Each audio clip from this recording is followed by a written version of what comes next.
Здравейте! В това видео ще ви покажа как може да орежете и да възстановите стара лоза, отглеждана върху асма, ако тя не е рязана от няколко години. Доста често получавам такива въпроси в коментарите. Стремя се да отговарям веднага, в рамките още на същия ден. Но много по-лесно е, когато ви демонстрирам самият процес във видео. Разбира се, ако тя не е рязана много години, нямаме добре развити едногодишни литорасти, които да запазим близо до главата. Кордоните са много издължени и нямаме вариант, при който да започнем постепенно да възстановяваме лозата чрез резидба отвън навътре. Този вариант ще ви го покажа след малко във видеото, защото започнах да работя по това видео още преди 3 години, когато реших да ви покажа как се реже и възстановява стара лоза точно върху ето тази асма. След малко ще видите кадрите, но не публикувах видеото, защото исках да ви демонстрирам и другия вариант, който лично според мен е доста по-щадящ за лозата.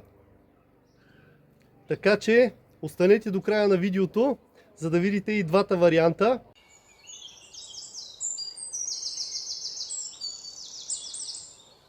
В началото подмладяването не е толкова трудно, защото използваме ето тези младите литорасти, които са избили по-долу от стъблото, за да ги направим на млади майки и просто премахваме старите кордони. Само че в случая тази асма не е рязана от 5 години и ето тези младите, които сме можели да ползваме, са изсъхнали. Ето. Това е така, защото лозата е овивно растение и пуска силата си към върха.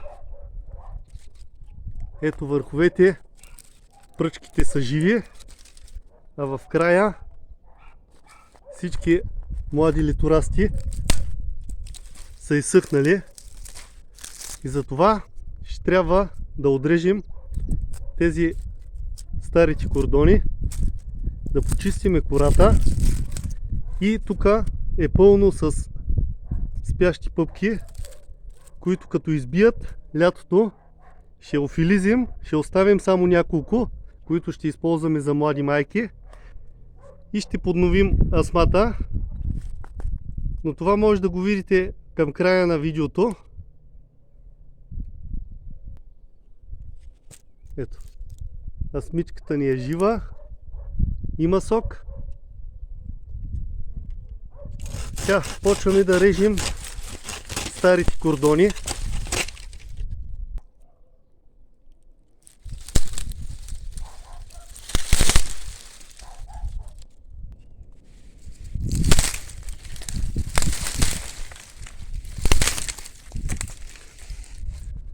Почистваме кората, за да може по-лесно да избият всички спящи пъпки.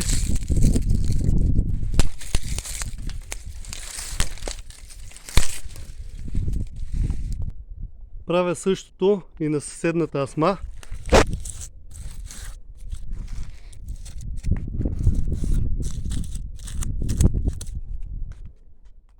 Мястото, където преди 3 години отрязах стъблото и премахнах старите кордони на тази асма. Сега искам да ви покажа как имаме достатъчно силни и напълно вдървесени литорасти. Още в началото оставил съм и кордони, защото това е винен сорт грозде и при него можем да прилагаме и двата варианта за резидба на лози върху асми, които съм ви показвал в старите ми видеа. Зависи от предпочитанието, може да орежем лозата на кордони с чепове, може да я орежем и на плодни пръчки. Само че, както вече ви казах, тук конструкцията ми е много къса и затова предпочитам да орежа тази лоза в смесена резидба и запазвам както чепове с две очи, така и плодни пръчки. Разбира се, ако имам добре позиционирани плодни пръчки. Вижте тук тази. Ето го, стария чеп. Както съм ви показал в предишните ми видеа, спокойно може да отрежем задния литораст на чеп с две очи и от предния литораст да запазим плодна пръчка.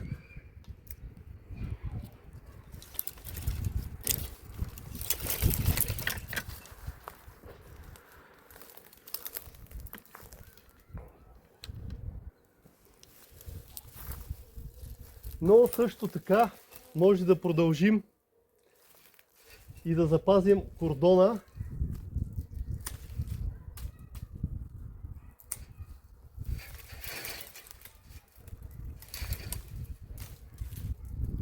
като режа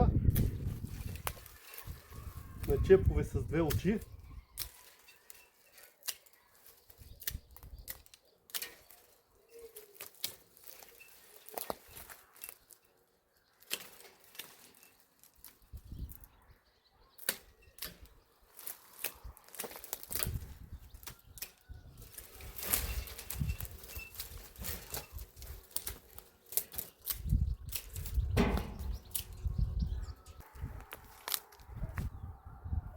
Ако искаме, може да примахнем кордона и да запазим ето този едногодишен литораст.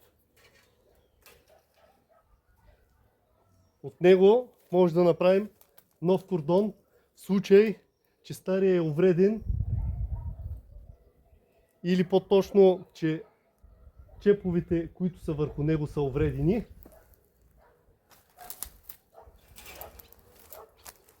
Но моя в случая има достатъчно чепове, добре позиционирани, така че ще го запазя. Вече мога да отрежа и тези.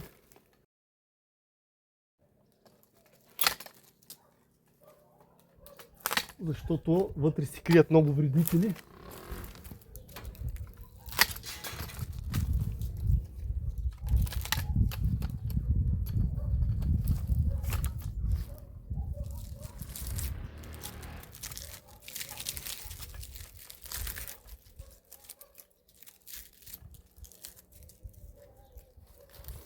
И имаме вече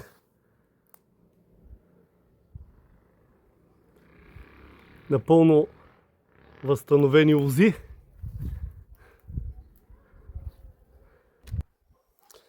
Тази съседната стара асма също отрязах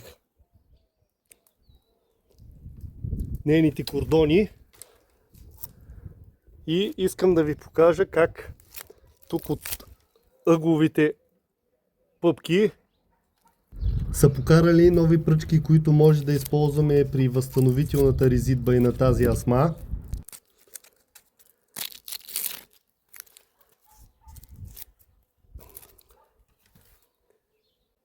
Сега ще го отрежа.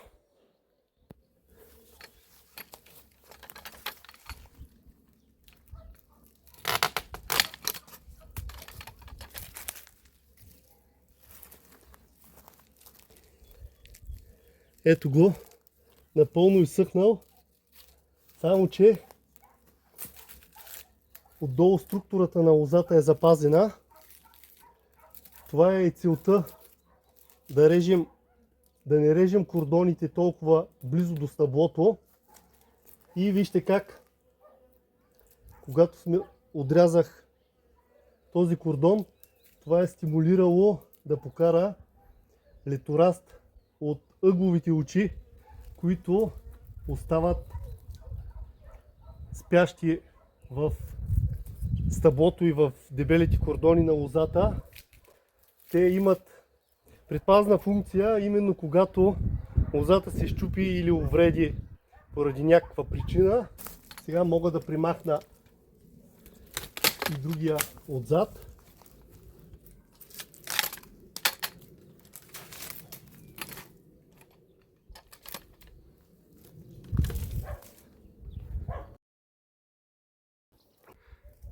Ето и каква е причината, поради която не трябва да режем толкова ниско старите кордони,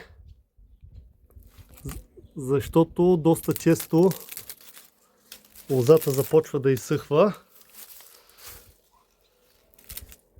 Ето вижте, тук е покарала.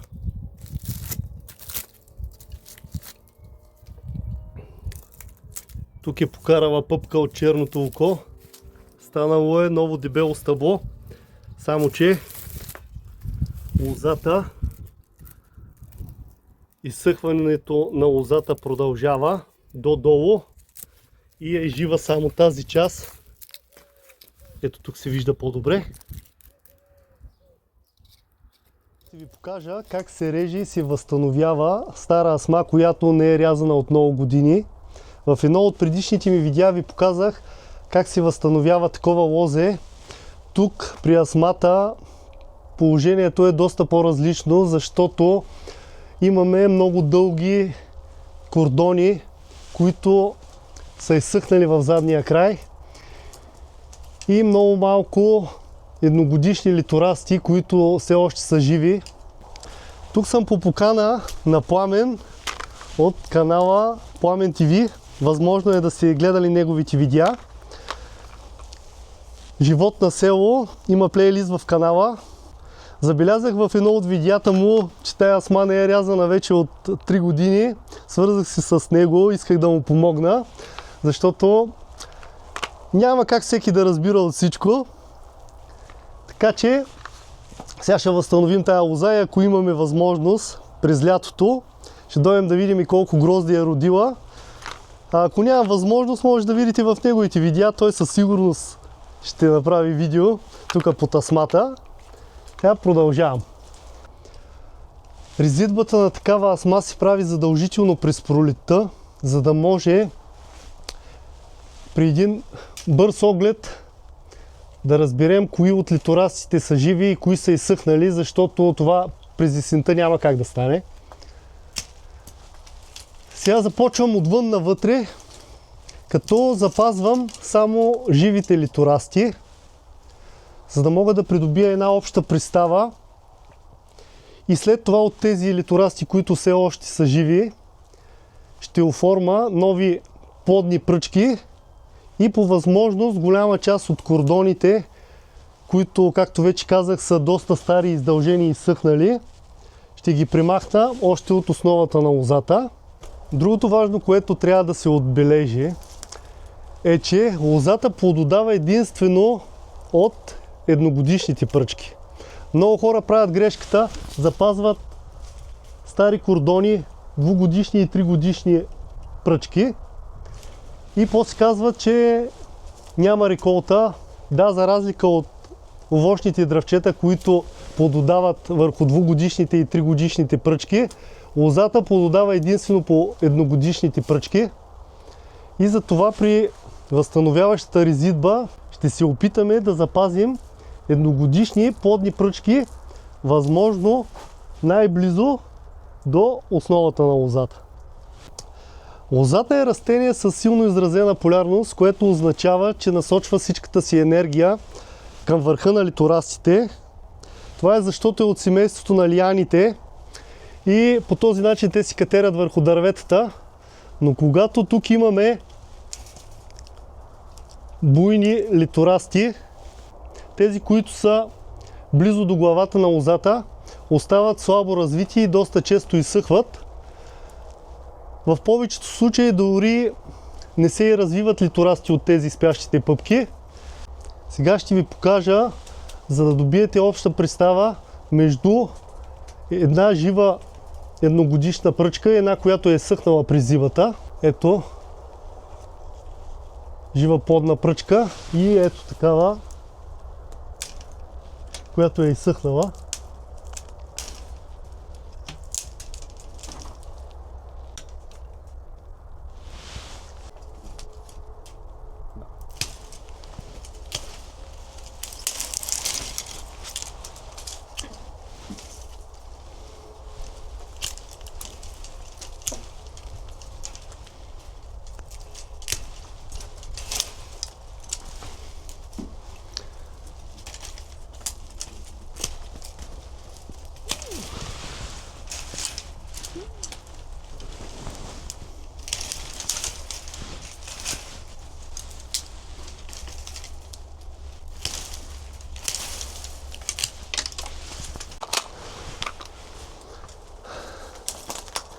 Важно е да се отбележи, че при десертните сортове грозде, отглеждани на асма, по-голяма част от тях плододават при дълга резидба и задължително трябва да се запазват плодни пръчки, защото в по-старите ми видеа съм ви показвал доста формировки на лози, отглеждани на асма, при които запазвам само чепове, но това го правя само при винените сортове грозде. Сега продължавам с привързването.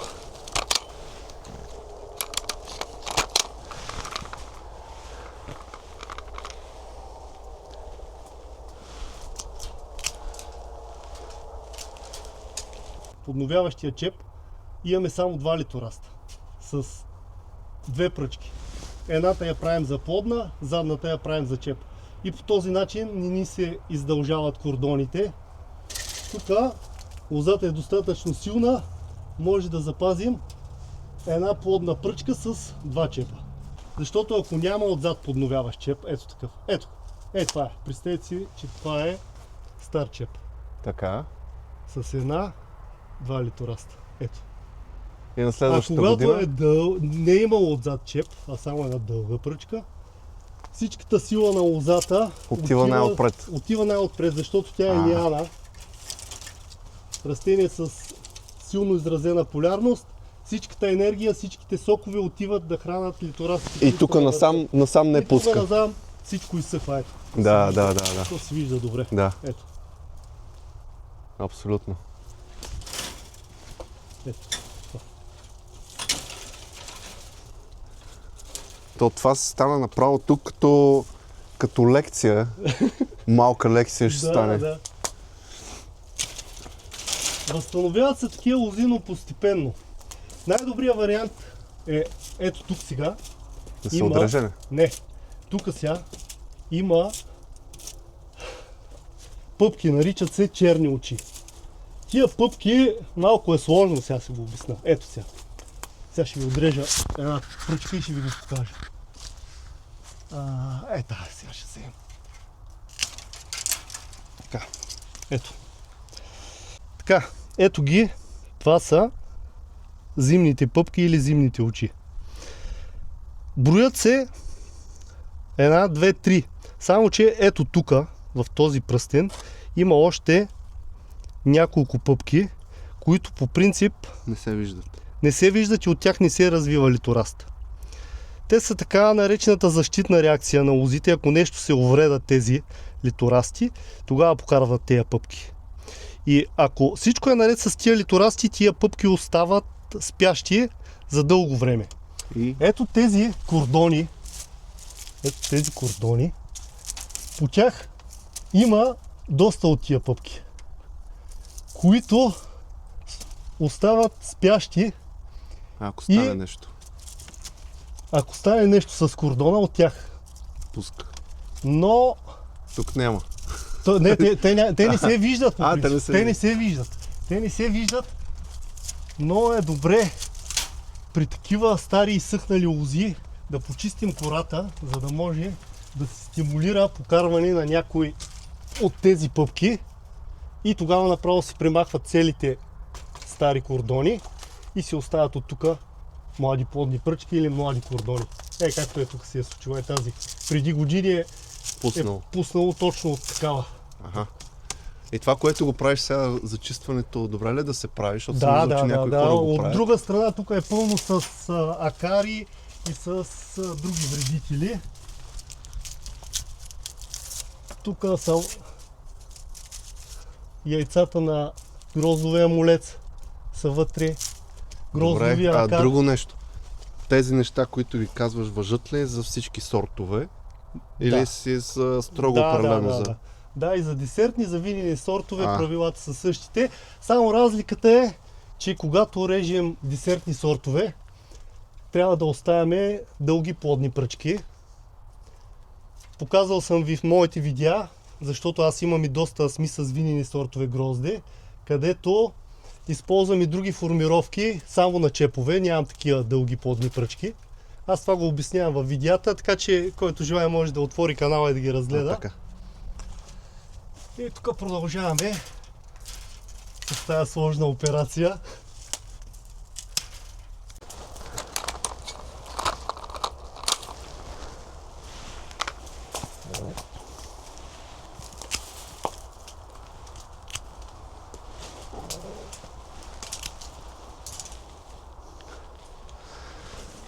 Тук оставям тая плодна пръчка и ето от този едногодишен литораст ще оставя чеп, само че с едно зимно око, за да може от него да израсте един литораст и през следващата година вече примахвам тая цялата плодна пръчка и започвам да връщам обратно към главата на лозата чрез резидба.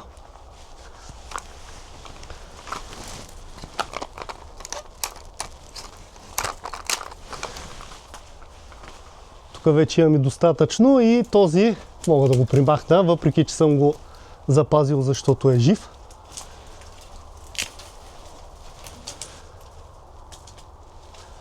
Ето тук също ще направим една плодна пръчка от предния литораст и заместващ чеп с две очи от задния литораст.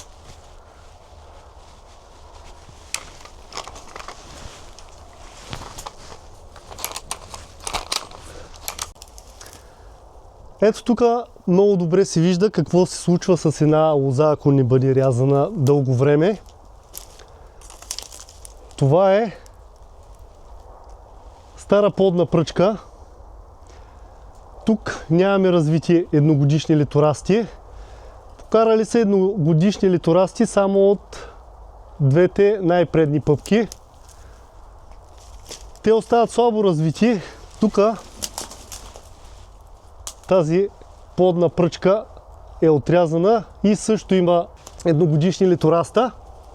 Това се случва така, защото при резидбата не се оставят заместващи чепове зад плодните пръчки. Чеповете са къси пръчки с две пъпки и са винаги зад плодната пръчка. Както вече казах, плодната пръчка е едногодишен литораст с зимни пъпки и точно от тези зимни пъпки ще покарат през лятото литорасти, върху които е и гроздито. И при резидбата през следващата година ще махнем цялата стара плодна пръчка, заедно с всички литорасти и ще си запазим нова плодна пръчка и нов чеп от тези два литораста, само че тези два литораста ще бъдат много добре развити, защото всичката енергия от лозата ще е отишла в тях, а няма да има съседство, както е в случая, и втора дублираща плодна пръчка, която енергията на лозата се е разделила между двете плодни пръчки и затова тези два връхни литораста са останали толкова слабо развити. Ако се продължи така с резидбата,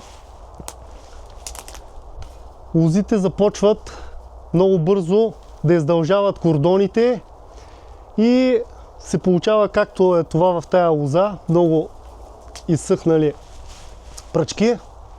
Разбира се, такива лози, ако спрат да се режат през първата година, имат много голяма реколта от грозде и много хора си казват: миналата година ние рязах асмата, роди много грозди.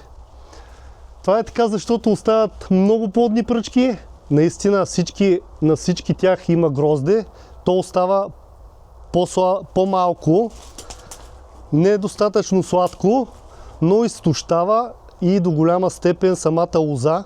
А целта на резидбата е да запазим точно толкова плодни звена, че да получим един добър баланс и лозата да успее да отгледа реколта от здраво и добре озряло грозде, но също така да успее да изхрани, образно казано, и литорастите, за да могат те да се вдървесят през зимата, защото литорастите, ако не се дървесят, видяхте преди малко, през зимата изсъхват.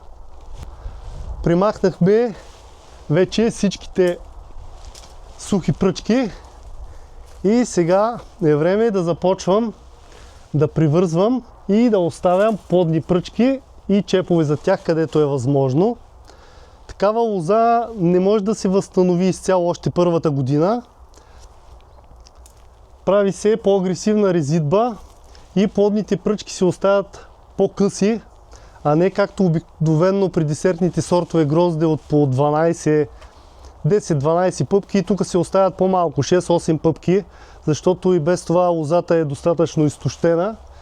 И ако оставим много дълги плодни пръчки, също ще имаме слаби литорасти. От друга страна, по този начин ще стимулираме и подкарването на черните очи от старите кордони, когато има достатъчно енергия в лозата. Тук на тези места имаме много черни очи и когато почистим кората около тях, при по-агресивна резидба, голяма част от тези черни очи ще пуснат литорасти, така наречените лакомници. Тия лакомници също през следващата година може да скъсим кордона и да запазим вече нови плодни пръчки и нови чепове от тия лакомници. Сега започвам да привързвам. Голяма част от литорастите са в недобра позиция за привързване, затова първо ги привързвам и след това ги режа. Ето, може да погледнете отблизо. Свежа и зелена пръчка.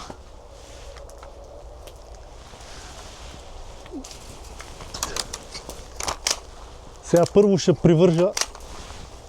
ще привържа почти всички литорасти, за да съм сигурен, че някой от тях няма да се изчупи.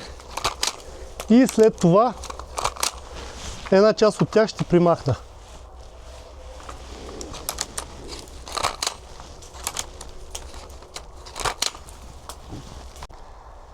При резидбата на лозата не е важно какво ще отрежете. Важно е кое ще запазите, защото когато запазите достатъчно плодни пръчки и заместващи чепове, всичко останало така или иначе се реже от лозата. Това успяхме за сега. Доста издължени кордони, доста сухи едногодишни литорасти, но въпреки това, както виждате, успяхме да запазим доста плодни пръчки на тази лоза. Другата година връщаме назад, примахваме възможно, най-много скъсяваме от старите кордони. Ще има и развитие на лакомци тук отзад, така че може някъде да направим и по-агресивна резидба при следващия сезон. Общо взето това е. Надявам се да съм ви бил полезен. До скоро!